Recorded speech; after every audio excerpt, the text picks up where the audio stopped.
Assalamualaikum warahmatullahi wabarakatuh. Perkenalkan nama saya Rafka Armandik. Di video sebelumnya saya sudah menjelaskan apa itu router OS dan router board. Kemudian pada video kali ini akan menjelaskan apa itu networking model. Materi yang akan dibahas adalah networking model, TCP/IP model, TCP/IP layer, dan OSI model. Konsep networking model. Networking model adalah sebuah kerangka kerja atau aturan standar yang digunakan agar berbagai perangkat komputer bisa saling berkomunikasi dengan lancar. Tanpa model ini, perangkat dari merek yang berbeda, misalnya kalau HP itu Samsung dan router Apple itu tidak akan bisa bertukar data. Berikut adalah fungsi-fungsi utamanya secara lebih mendalam. 1. Menstandarisasi komunikasi. 2. Membagi proses yang rumit. 3. Memudahkan pencarian masalah. 4. Mengatur aliran data. Ada dua jenis model yang sering digunakan, yaitu yang pertama itu ada model OSI. Model OSI ini adalah referensi standar yang membagi proses komunikasi menjadi tujuh lapisan atau layer. Setiap lapisan memiliki tugas yang spesifik, dikembangkan oleh International Organization for Standardization sebagai model referensi konseptual. Yang kedua ada TCP/IP. Model ini adalah model yang benar-benar digunakan secara praktis di internet saat ini. Model ini lebih sederhana karena hanya terdiri dari 4, dikembangkan oleh Department of Defense dan menjadi dasar komunikasi pada jaringan internet modern.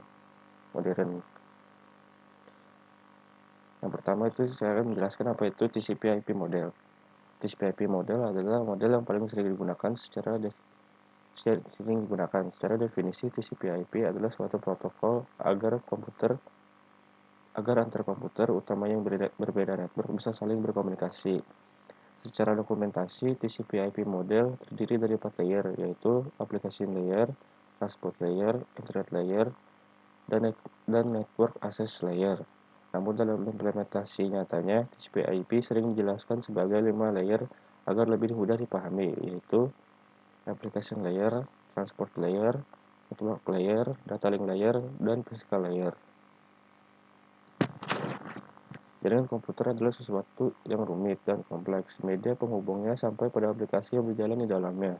Dan perangkat-perangkat tersebut biasanya diproduksi oleh vendor yang berbeda-beda. Seperti router board, ada yang diproduksi Medtronic dan Cisco. Kemudian web browser ada yang dibuat oleh Google dan Mozilla, dan lain sebagainya. Dari hal-hal tersebut, inilah fungsi networking model tersebut. Perannya adalah untuk mengisahkan fungsi-fungsi jaringan tersebut. Di sini ada contohnya. Di sini ada yang kiri ini yang nggak pakai network model, yang kanan pakai network model. Kalau yang kiri kalau ada masalah itu susah kalau mau nyarinya. Kalau yang kanan itu gampang kalau ada masalah di salah satunya. Layer yang pertama adalah application layer. Ini berfungsi sebagai antarmuka antara aplikasi dengan sistem jaringan. Layer ini mengatur bagaimana aplikasi dapat mengakses layanan jaringan dan membuat pesan-pesan komunikasi yang akan dikirim ke layer selanjutnya.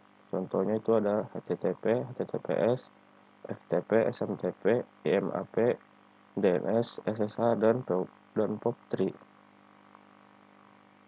Dari selanjutnya ada transport layer. Fungsi ini adalah yang menyajikan atau memberikan servis ke application layer. Transfer data. Lapisan ini bertugas mengirim data dari aplikasi satu ke aplikasi lainnya di perangkat lain secara efisien. Ada dua protokol yang sering digunakan, TCP dan UDP. Yang pertama ada TCP. TCP dirancang untuk keandalan. Protokol ini memastikan bahwa data sampai ke tujuan dengan utuh dan dalam urutan yang benar. Yang kedua ada UDP. UDP dirancang untuk kecepatan. Protokol ini mengirim data langsung tanpa mengecek apakah penerima sudah siap atau apakah data tersebut sampai dengan benar. Di sini ada contohnya. TCP itu dia ngirim dari sender ke receiver.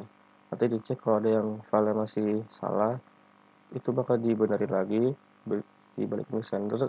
Terus kalau udah selesai, udah ada benar semua, dia balik lagi ke receiver.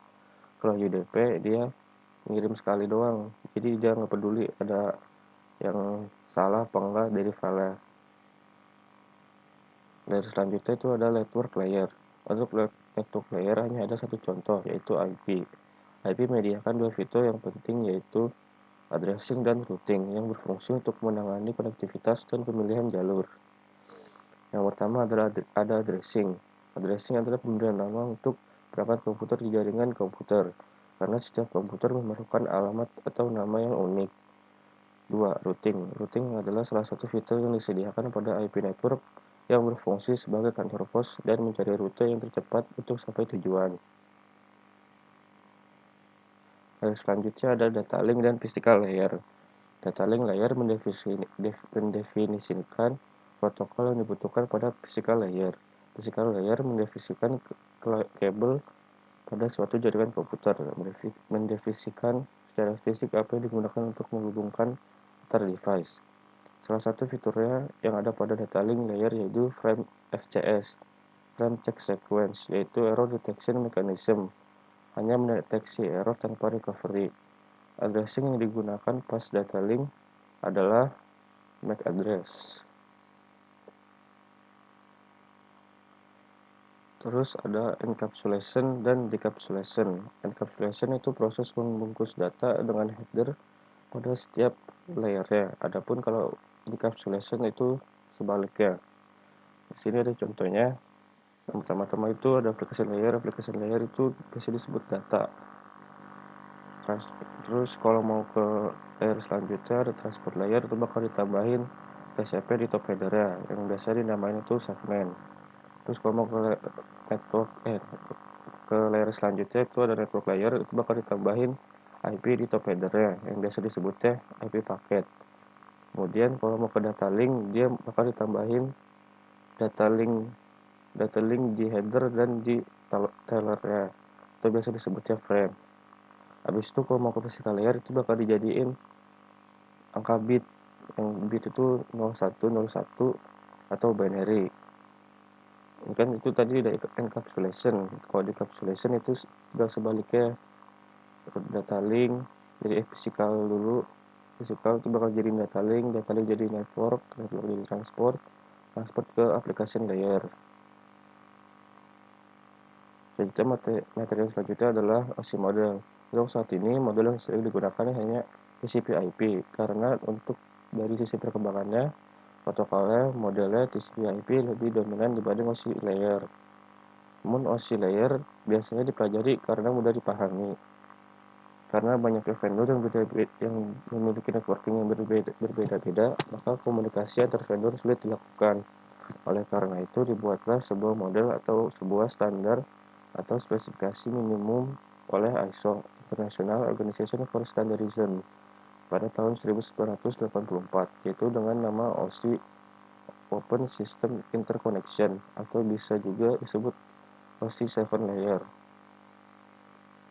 Terdapat 7 lapisan layer pada OSI model. Yang pertama ada application layer, presentation layer, session layer, transport layer, network layer, data link layer, physical layer. Lower layer berkaitan dengan user interface, data formatting, dan communication session. Ini ada di 1 sampai 4. Upper layer berkaitan dengan data itu mengalir 5 sampai 7. Mungkin sekian yang dapat saya sampaikan, kurang lebih yang mohon maaf. Wassalamualaikum warahmatullahi wabarakatuh.